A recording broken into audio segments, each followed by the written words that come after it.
From a routine morning shower that turned into a sealed, toxic trap, to a high-speed canyon run where the brakes failed at the exact moment they were needed most. On paper, these look like accidents, but the more I look at them, the more they feel planned, quiet, and precise. I'm Nathan Cole, and today I'm breaking down some of the most brutal revenge deaths ever recorded.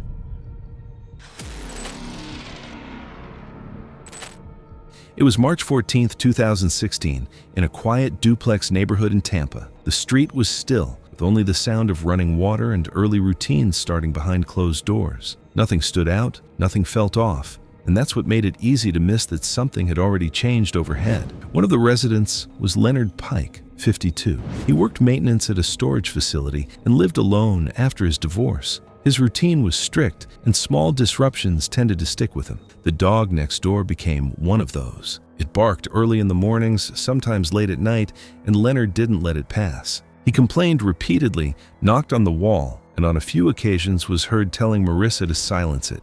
Over time, it stopped sounding like a complaint and started sounding personal. Living next door was Marissa Cole, 47. After losing her husband, she kept a low profile, and the dog had been the only constant left from that part of her life. The tension between them built slowly, but didn't ease. Then the dog died suddenly, suspected of poisoning. No clear proof, no charges, but the timing, the history of complaints, and the way the conflict had escalated pointed in one direction. Honestly, I can't imagine what that must have felt like for her. It wasn't just about noise anymore. It was the one thing she still had, suddenly gone, and no one held accountable. Neighbors later said Marissa changed after the dog died. She spoke less, stayed inside more, and reacted differently whenever Leonard's name came up. The conflict didn't ease. It shifted. What started as complaints became something tied to loss, and nothing ever resolved it. That morning, Leonard followed his usual routine. He woke before 6, turned on the water heater, and stepped into the shower. The bathroom had no active ventilation running that morning, just a closed space where heat and steam would build quickly once the shower started. At first, everything worked normally. Water pressure stayed steady, heat built up, and steam formed along the walls. Nothing seemed out of place. There were no signs of forced entry, but the bathroom had been accessed earlier that morning while Leonard was out. Later findings confirmed that a chemical substance had been placed inside the bathroom before the incident, concentrated near the shower area. Residue found at the scene showed it was already present before the water was turned on. When the shower was turned on, the heat and steam accelerated the release of fumes from the substance already present inside the enclosed bathroom. With no ventilation running, the concentration increased quickly. It likely started with irritation, burning in the eyes, a scratchy throat, then coughing and tightness in the chest. With no ventilation, the air got worse quickly. Within minutes, breathing became difficult, and the steam made it hard to even see the exit. Physical evidence showed Leonard tried to leave. He moved toward the exit, but his coordination failed. He slipped on the wet tile, struck the tub, and pulled part of the curtain and rack down with him. The water continued running, and the bathroom stayed enclosed, trapping heat and air. By midday, Leonard hadn't reported to work, which was unusual for him. A co-worker tried calling but got no response. Around the same time, a neighbor reported hearing water running continuously from his unit since early morning. The landlord entered just after 1 p.m. The bathroom door was partly closed, and the water was still running. The air inside carried a strong chemical odor. Leonard was found on the floor near the tub. Emergency services arrived within minutes, but he was already dead. The medical examiner confirmed chemical inhalation as the cause of death. The gas had damaged the airway and lungs, preventing effective oxygen exchange. Minor skin irritation was noted, but the primary cause was respiratory failure due to toxic exposure. Investigators traced the source to the bathroom itself. Chemical residue was found concentrated around the shower area, confirming the substance had been placed directly inside the enclosed space prior to use. Surveillance placed Marissa near Leonard's unit in the days before the incident, carrying a container consistent with the substance used. She was arrested 2 weeks later and charged with first-degree murder and utility tampering. Investigators cited premeditation based on repeated access and method. She was found guilty and sentenced to life without parole. What makes that first case unsettling isn't just how it happened. It's how quietly it was set up. Because when you look at this next one, the method changes completely, but the mindset doesn't. This time, it's not about access to a system, it's about building one from scratch and waiting. It was September 9th, 2017, in Irvine, California. The afternoon was warm and dry, with clear skies over a quiet residential block. Rows of identical houses, trimmed lawns, and empty driveways. Nothing that suggested anything unusual had already been set in motion. Daniel Hurst is the kind of person you'd probably describe as disciplined the moment you met him. He was 45, an architect who had stepped away from his firm to work from home, and everything about his life reflected that mindset. Structured, measured, controlled. He lived with his partner, Elise, who was 38, and from the outside, nothing about their situation stood out as unusual. But then something small started to slip. It showed up in his security logs, just a simple entry. Someone accessing the house in the middle of the day at a time Daniel wasn't supposed to be home. That alone could have been nothing, maybe a glitch, but it didn't stop there. It kept happening, always within the same narrow window, repeating often enough that it stopped feeling random and started looking deliberate. Eventually, there was a name tied to those entries, Marco Inez, a 41-year-old delivery driver assigned to the route. Now this is the part that really stands out, because most people would confront it immediately. There would be questions, arguments, something reactive, but Daniel didn't do any of that. He didn't confront Elise, and he didn't confront Marco. Instead, he kept the logs and watched the pattern continue, almost like he was studying it, letting it become predictable. That kind of silence feels more unsettling than anger, because it suggests something is building rather than breaking. At some point, while all of this was still happening, the garage renovation began. On paper, it looked standard, but what was built didn't match typical residential construction. The slab was dug deeper than necessary, and a reinforced steel grid was installed underneath in a way that didn't make sense for a normal home. Materials were delivered over several weeks, but no contractors were ever listed, and neighbors later said they heard work at night without ever seeing a crew. What makes it worse is that during that entire period, the visits didn't stop. They continued on the same schedule, unchanged, like nothing else had shifted. Then one day, Daniel stayed home. Around midday, Marco's delivery truck pulled up just like it always had. There's footage from across the street showing him walking to the front door and going inside, and nothing about it looks unusual in the moment, but he was never seen leaving. Inside the house, whatever happened unfolded quickly. Marco sustained severe blunt force trauma to the head, consistent with being struck by a heavy object, and the damage was immediately fatal. Elise's injuries were different, involving multiple stab wounds to the upper torso that caused rapid blood loss and damage to vital organs, leading to death within a short time frame. What stands out is that there were no signs of a struggle extending into the rest of the house, no widespread disturbance, nothing that suggested chaos. Both of them were moved into the garage. That same afternoon, a truck delivered pre-mixed concrete, and the driver later stated that Daniel directed the entire pour himself without any crew assisting. The concrete was poured in one continuous layer, smooth and uninterrupted, filling the reinforced structure beneath the garage floor. Based on the reconstruction, both bodies had already been placed inside that structure before the pour began, and there were no signs of movement in the material. 2 days later, Elise was reported missing, and at first, nothing inside the house raised suspicion. That changed when investigators reviewed the renovation permit and noticed the garage measurements didn't match standard construction. Scans revealed irregularities beneath the floor, and once excavation began, both bodies were recovered from the reinforced slab. The medical examiner confirmed Marco died from blunt force trauma, while Elise died from multiple stab wounds. The concrete played no role in their deaths. It was used purely to conceal them. Daniel was found 3 days later at another property he owned and didn't resist arrest. Financial records showed he had already moved money in the days before, suggesting preparation. In court, the focus was on how deliberate everything was: the construction, the timing, and the execution. He was convicted of 2 counts of first-degree murder and sentenced to life without parole. That case was controlled, calculated, and built over time. But this next one feels different in a way that's harder to ignore. There's less structure, less patience, and yet, somehow, it still unfolds with the same level of control, just in a much smaller space.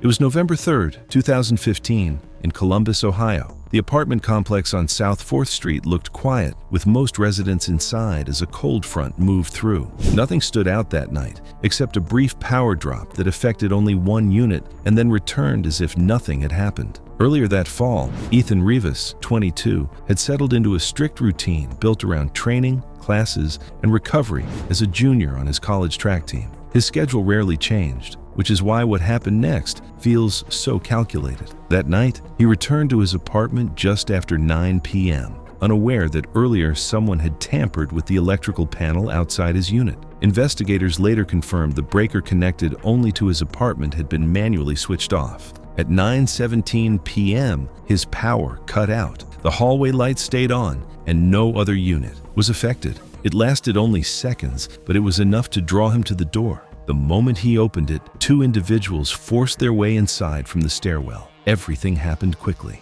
Evidence showed Ethan was pushed back into his apartment almost immediately, with no signs of a prolonged struggle, suggesting he was overpowered before he could react or call for help. The injuries tell the rest of the story. He sustained multiple stab wounds to the torso and upper body, deep enough to hit major blood vessels. It wasn't instant, but it didn't take long. There were signs he tried to move early on. Marks on the floor showed some brief movement, but that slowed quickly as blood loss set in. A witness later reported seeing two individuals leave through the stairwell shortly after. At 9:41 p.m., a resident returning home noticed Ethan's door slightly open and called for help. Emergency responders arrived at 9:47 p.m. and found him unresponsive with severe blood loss. Medical examiner later confirmed the cause of death is hemorrhagic shock from multiple stab wounds. Toxicology showed he was fully sober and aware during the attack. At this point, it already feels targeted. And it was. Investigators identified the two suspects quickly using building surveillance and access records. Both were located within 24 hours and arrested the next day. At first, the case looked contained to what happened inside the apartment. But then, investigators started digging into Ethan's past, which made sense of why the brothers committed the crime. 2 years earlier, Ethan had been named in a case involving the assault and killing of a classmate. The case never reached trial. There wasn't enough evidence to hold him, so he was released, and over time, it faded from public attention. But it didn't fade for everyone. The victim in that case was the younger sister of Adrian and Louis Val. Once that connection came out, everything else started to line up. Investigators found searches, saved case files, and message exchanges showing the brothers had been tracking Ethan for months. What initially looked random turned into a clear pattern, watching his routine, learning his schedule, and eventually finding a way into his building. Even the power outage wasn't random.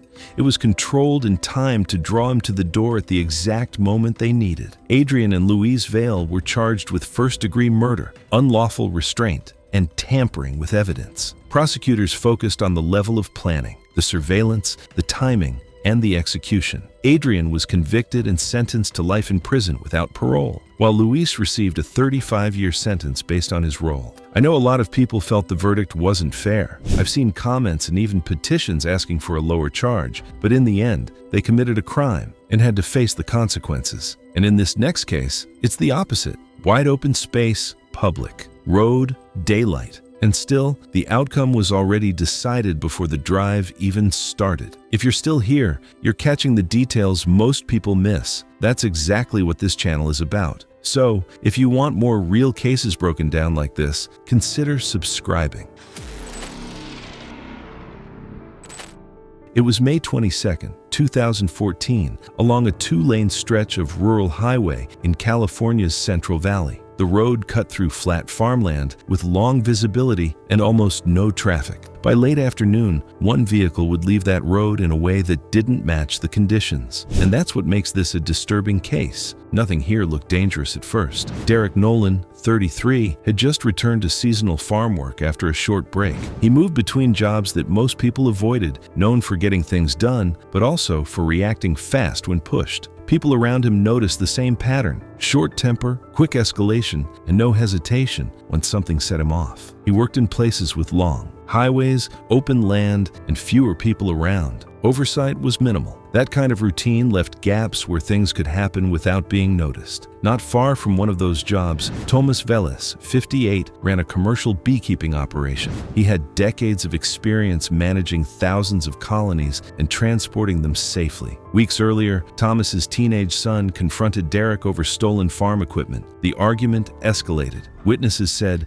Derek struck him with a hive tool. The injury didn't appear fatal at first, but the boy collapsed later that night and died from internal bleeding. The case was ruled accidental, and no charges were filed. After that, Thomas didn't confront Derek again. He continued working, but people around him said he became quieter. His routine stayed the same. That afternoon, Derek stopped at a roadside diner. His truck sat in an open gravel lot for over 30 minutes. Security footage showed normal activity. No forced entry, no visible disturbance. Near the vehicle, when he returned, nothing appeared out of place. Earlier that day, several beekeeping transport boxes had been reported missing from a nearby staging area. These boxes are used to hold active colonies during transport and can contain thousands of bees if opened. Derek got back on the highway. Within minutes, a driver behind him noticed the truck drifting slightly across the center line. It corrected, then drifted again. The movement became uneven, right, then sharply left. The vehicle stayed at speed, but there was no consistent braking pattern.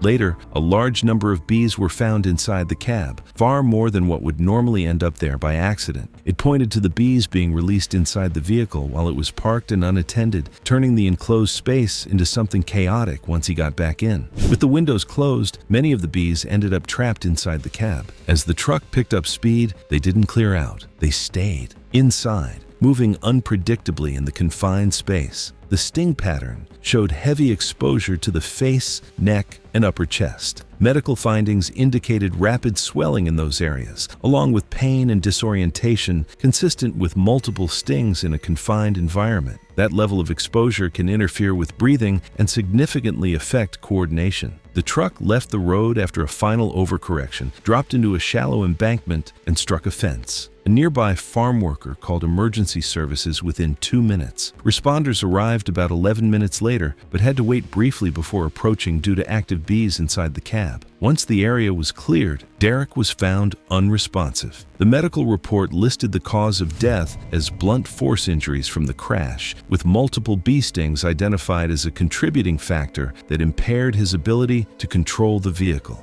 No drugs were found in his system. No mechanical failures were identified. Investigators determined the bees and pheromone traces had been placed inside the vehicle before Derek returned. There were no signs of forced entry. Thomas Veles left the area weeks later. Equipment logs, purchase records, and forensic evidence tied the missing transport boxes back to his operation. He was later located out of state and arrested. He was charged with first-degree murder, vehicle tampering resulting in death, and use of a biological agent to cause harm. He was convicted and sentenced to life in prison without parole. This case didn't rely on speed or impact. It relied on environment. And personally, I think that's what makes this last case hit differently. Because here, everything looks normal right up until the exact moment control is needed. And it's just not there anymore.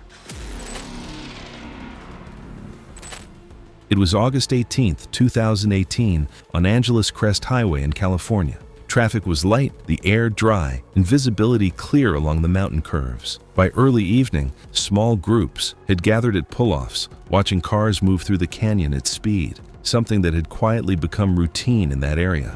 Earlier that year, Kyle Mercer, 24, had built a small online following by posting high-speed driving clips on public roads. He worked part-time at an auto detailing shop and spent most of his income modifying his car. People around him noticed a pattern. He drove harder when others were watching and took more risks on roads he already knew well. Months earlier, one of his runs ended in a crash that killed a mother and her child. The investigation was still ongoing, but he continued driving. That same summer, Aaron Blake, 39, was trying to rebuild his life after losing his wife and daughter in that crash. He was a certified mechanic and had detailed knowledge of braking systems, how hydraulic pressure moves through lines, and how small changes can lead to failure. The case had not yet reached court. On August 18th, a public car meet was held near the base of the canyon. Dozens of vehicles filled the lot. Kyle's car stood out, parked with the hood open. Aaron moved through the area, stopping briefly at different vehicles, blending in with others looking at modifications. Security footage later showed him standing beside Kyle's car for several minutes while Kyle was away. No one intervened. The area was crowded, and people moved in and out constantly. By the time Kyle returned, nothing appeared out of place. That evening, Kyle drove into the canyon with 2 other cars trailing behind. The road was dry, but the descent ahead included tight turns and limited guardrails. Drivers familiar with the route typically slowed before entering the sharper bends. Witnesses saw Kyle accelerating downhill. His brake lights appeared briefly, then disappeared. The car continued its speed as it approached a hairpin turn where most drivers reduced significantly. I've been here once, and I can tell you, they're not forgiving. Tight turns, steep drops, and you really feel how much you depend on your brakes working exactly when you need them. As he entered the curve, the vehicle failed to slow. The front dipped slightly, indicating brake pedal input, but there was no sustained deceleration. Tire marks later showed only a short, uneven skid before the car crossed the center line.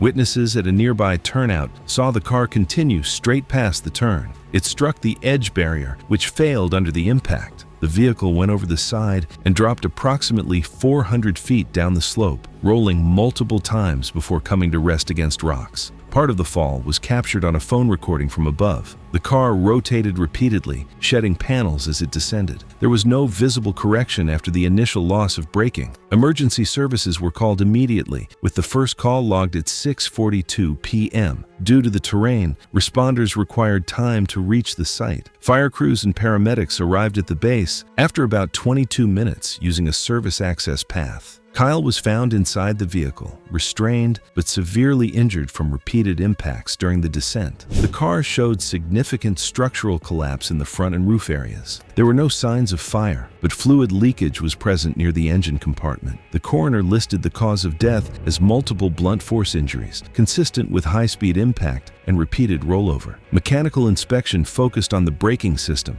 Investigators found a loss of hydraulic pressure caused by tampering with a brake line connection, which prevented proper force from being transferred when the pedal was applied. The failure would not have been obvious during normal driving until sustained braking was required. Based on the evidence, investigators determined the braking system failure occurred before the vehicle reached the curve. The findings indicated deliberate interference rather than gradual wear. Surveillance. Footage from the meetup confirmed that Aaron Blake had access to the vehicle shortly before the drive. The motive was linked to the earlier crash involving Kyle. Investigators concluded the brake tampering was a targeted act carried out using Aaron's technical knowledge and access during the meetup. Aaron turned himself in 4 days later. He was charged with second-degree murder and felony vehicle tampering resulting in death. He was later convicted and sentenced to 25 years to life in prison.